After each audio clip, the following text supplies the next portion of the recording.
Hey, Magic fans, welcome back. This is your captain speaking here on CapnclydesMTG.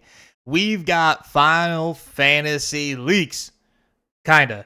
It's the commander decks, but hell, at least we got something, so let's take a gander, shall we? Don't forget, comment, like, and subscribe. Links down below as you can stay up to date with all the beautiful leaks and magic. Plus, the box opening series for Aether Drift is going. Check that out. We should be on collector boxes by the time you see this. They're pretty sweet, not gonna lie there. So, yeah.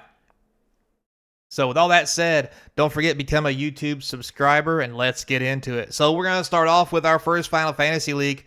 We have commander decks. Those are the first things they've leaked. We've got the boxes with the front-facing card, which we can see.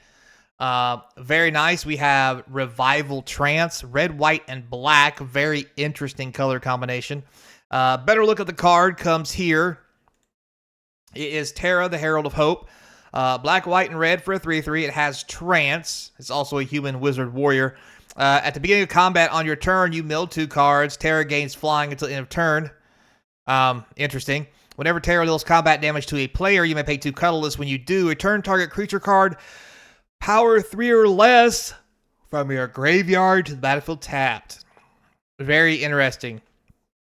Good for mill decks in general, but also just the ability to jerk stuff out of the graveyard, put it into play, is going to be pretty sweet.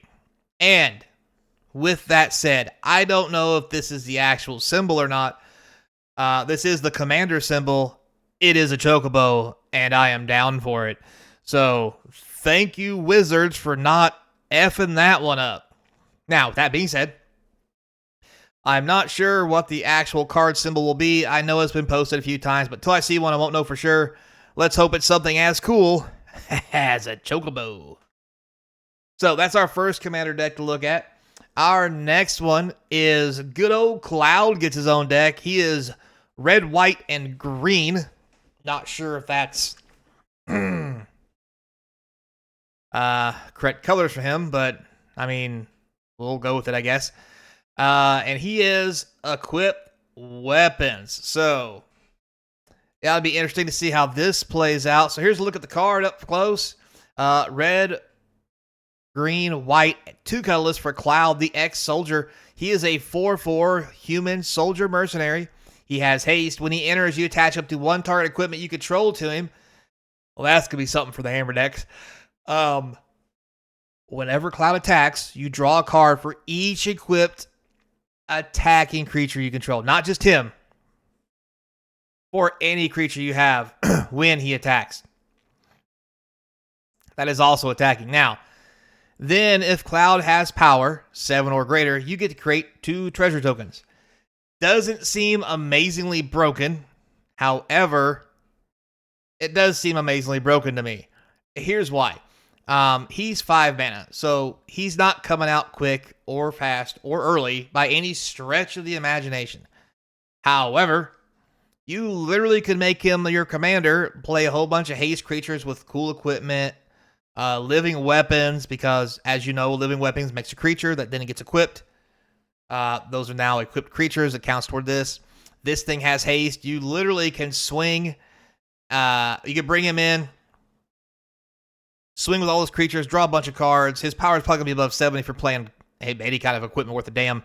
And then proceed to make 2 treasure tokens and go ham. Seems pretty cool to me. I would have liked to seen something a little better on Cloud, honestly. Don't know what that is. I have no answers for that. I was hoping he wasn't going to be something weird and I don't know how to put this.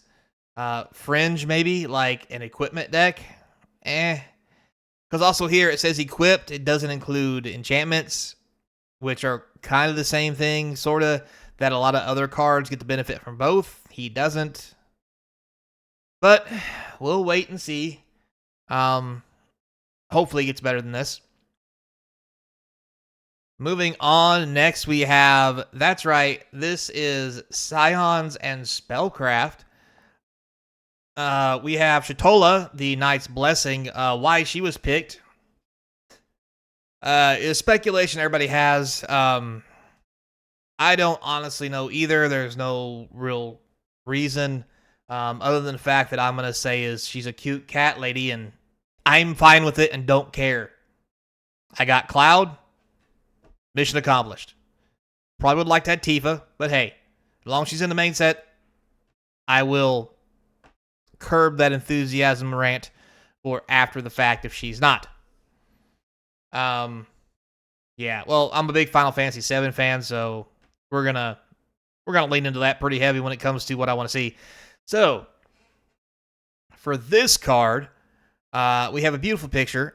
She is Demir, black, blue, and white, and 1. She is a 2/4 vigilance. Pretty sweet. Beginning of each end step, if a player lost 4 or more life this turn, you draw a card. Now, it says a player, so you can lose life yourself and draw a card. Losing 4 life to draw a card is not the going rate by far. Normally, it should be 1 or 2 at best. However, it says at the beginning of each end step. So your opponent punches you in the face for 4. At the end step, you draw a card. So you literally could draw a card every turn.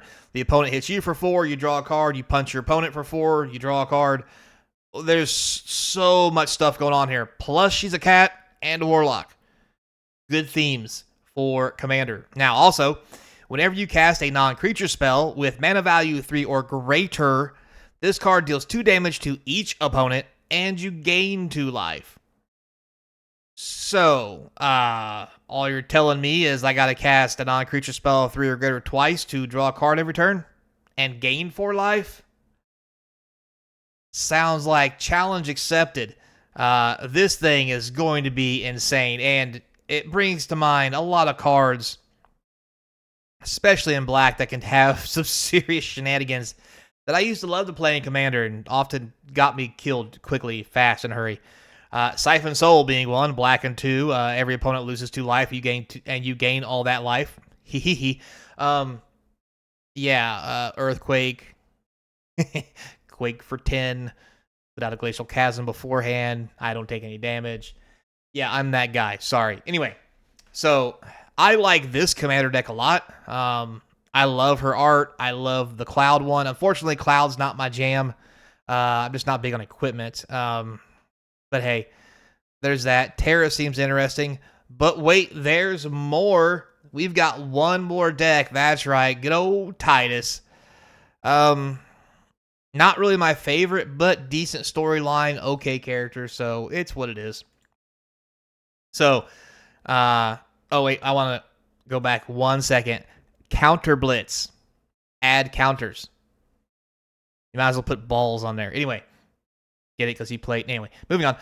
So Tidus, Yuna's Guardian, is a blue, white, and a green 3 mana 3/3 legendary creature human warrior. At the beginning of combat on your turn, you may move a counter from target creature you control onto a second target creature you control. Okay. I mean, I don't know about a commander, but it'll probably slip into many counter decks of various kinds that are out there. Now, he also has something called Cheer. Whenever 1 or more other creatures you control with counters on them deal combat damage to a player, you may draw a card and proliferate. You only get to do it once a turn. However, you just got to get 1 creature through to proliferate your whole team and draw a card. And me personally, that sounds like a deal. Challenge accepted. And you're playing blue, so it's really simple. You just got to put out some unblockable creatures that are blue, and then lay Tidus, and then just go ham. So yeah, seems very powerful. Seems really good. I think my biggest drawback or complaint, I would say, to all these is, again, Cloud seems very vanilla. Example, Tidus has an ability plus an extra ability of Cheer. The sweet cat lady has Vigilance, an ability plus another ability that goes off. We go to Terra. She has Trance, which makes you mill, and then the ability to pull stuff out of the graveyard with second ability. Also, 3 mana, 4 mana, 3 mana. We get the Cloud. He's 5 mana. He's a 4/4. He just has haste. When he comes in, you can put equipment on him, and you get to draw a card if his power is 7 or greater. And then if his power is 7 or greater, you get 2 treasure tokens. Whenever he attacks, for each attacking creature you control, you get to draw a card. Seems a little lackluster to me. Not downplaying how powerful it is to draw a card for each equipped creature when Cloud attacks. However, unless you're playing a deck of solely living weapons, you have to play 2 cards, a creature, then equip it to get to draw 1. Not the best juju. When all the other decks seem to kind of 1-for-1 their gains, we'll say. But hey, I mean, it is what it is. I always wish Cloud got more love because Final Fantasy VII I thought was a masterpiece, and not just for Cloud, for the whole series of characters. But there you have it. So all that said and done, don't forget to become a member on the YouTube channel to get sweet deals, just like Sawyer. Shout out to him. And as always, until next time, be kind. And I hope to see you across from the game table. Hope that God does material in Cloud's box. There better be material. Materia, excuse me.